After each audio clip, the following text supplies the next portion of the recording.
The faith of Prophet Ibrahim, who yielded to the voice of Allah to sacrifice his child and only son to him, despite long years of childlessness with his wife Hajar. According to records, Ismail was about to be slaughtered by his grief-stricken but promise-fulfilling father before a message of salvation came from above to halt that attempt. Allah replaced his sorrow with happiness as one big ram was provided to die in Ismail's stead. Now the festival is celebrated with Eid prayers and the slaughtering of rams amidst the spirit of gratitude to God and kindness to others, especially the less privileged.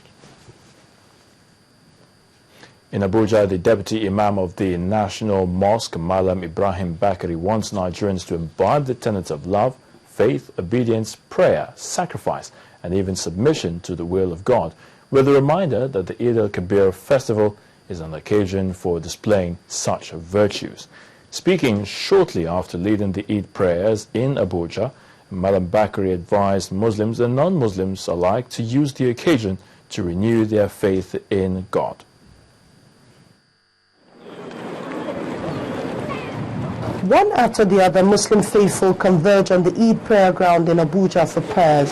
Security operatives were also in attendance to ensure a secure and safe environment.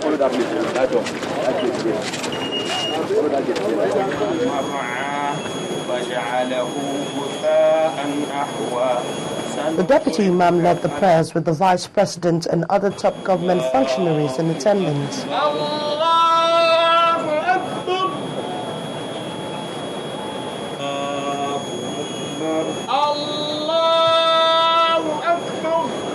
With the prayers over and the slaughtering of a ram, the Deputy Imam advised Nigerians to pray for the peace and security of the country. If we magnify Allah subhanahu wa ta'ala deeply from our hearts, that will be best to the humankind, and we should respect all humankind, and inshallah there would be no more problem among humankind. I hope Nigerians be able to tolerate and embrace one another, that they should also know that hate cannot drive out hate, only love can do that.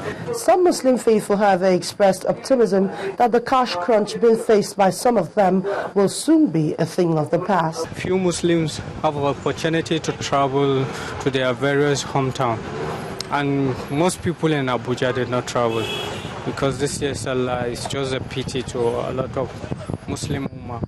So we pray Allah should bring simple life, peace and stability for the next coming Salah. Only message that I can say is for people to observe the significance of this Salah, because it is all about sacrifice, which was done since during the Prophet Abraham. So it's good, the spirit of that sacrifice, we should emulate it and exercise it in all our daily activities. Sacrifice and be patient and tolerant with one another, and be peaceful so that we can have a peaceful, developed nation. The Eid celebration may have come and gone, but the message of sacrifice and prayer by the Deputy Imam may just be the tonic needed for a turnaround of the nation's fortunes. The Vice President, Namadi Sambo, has led Muslims in the Federal Capital Territory on a Salah homage to the President.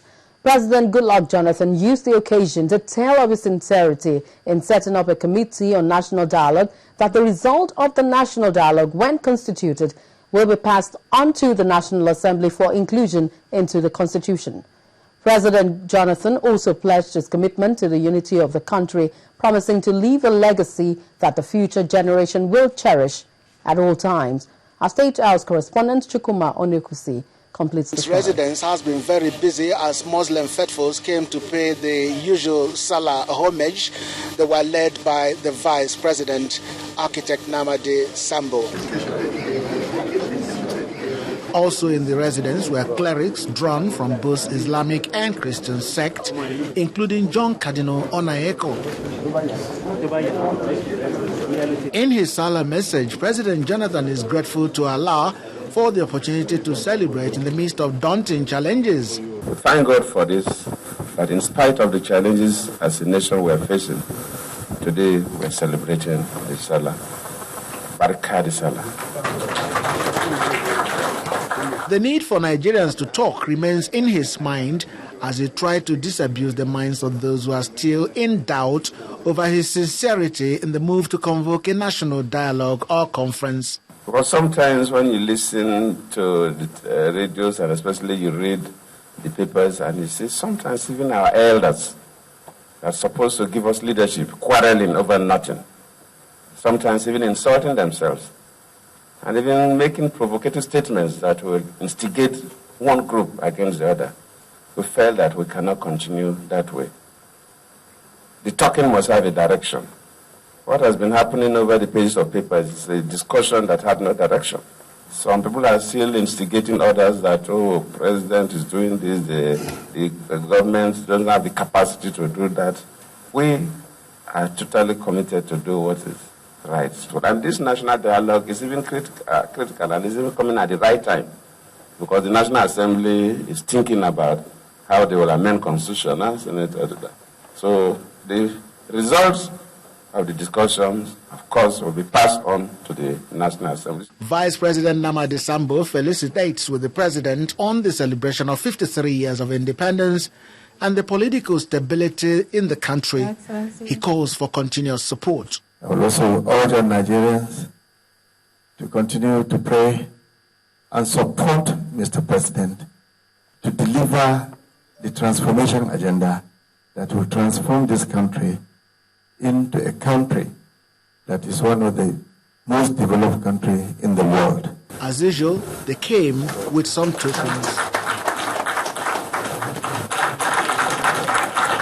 The president concluded by saying that the journey to nationhood calls for total commitment by everyone if the present-day leaders and Nigerians must bequeath something on posterity.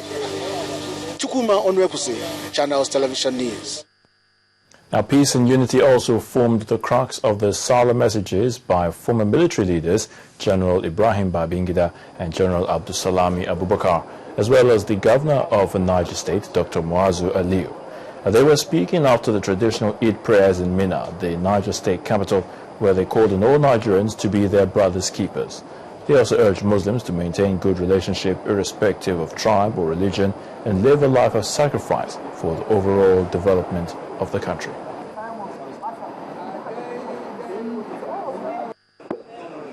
To re-echo what the Chief Imam has said, I think it was very relevant and very apt.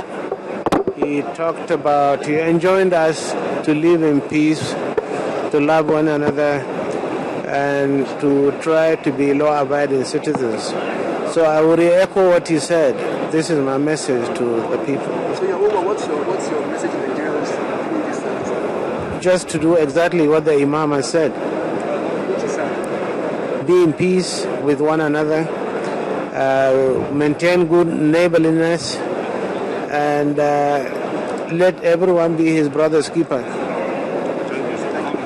Well, first and foremost, I would like to wish all Nigerians happy Eid-El-Kabir.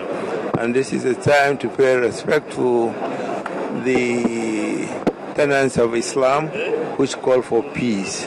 And I hope that each one of us will try to maintain peace as much as possible in this country. And then we'll be our brothers' keepers. I wish us well. 1, sacrifice. 2, positive contribution. 3, unity. And we need a united Nigeria in whatever circumstances that we can get. Thank you very much. Is that all of us must sacrifice, all of us must contribute positively for the development of our society and our people.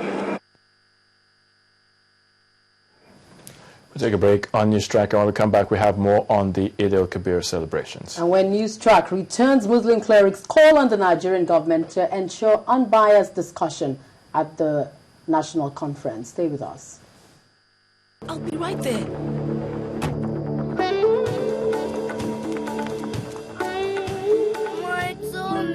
It might be a stomach infection. You'd better take him to a doctor. He must have been eating roadside food. No, Mom. The problem could also be here. Stomach infection could also be caused by germs on hands, and even a good soap may not be enough.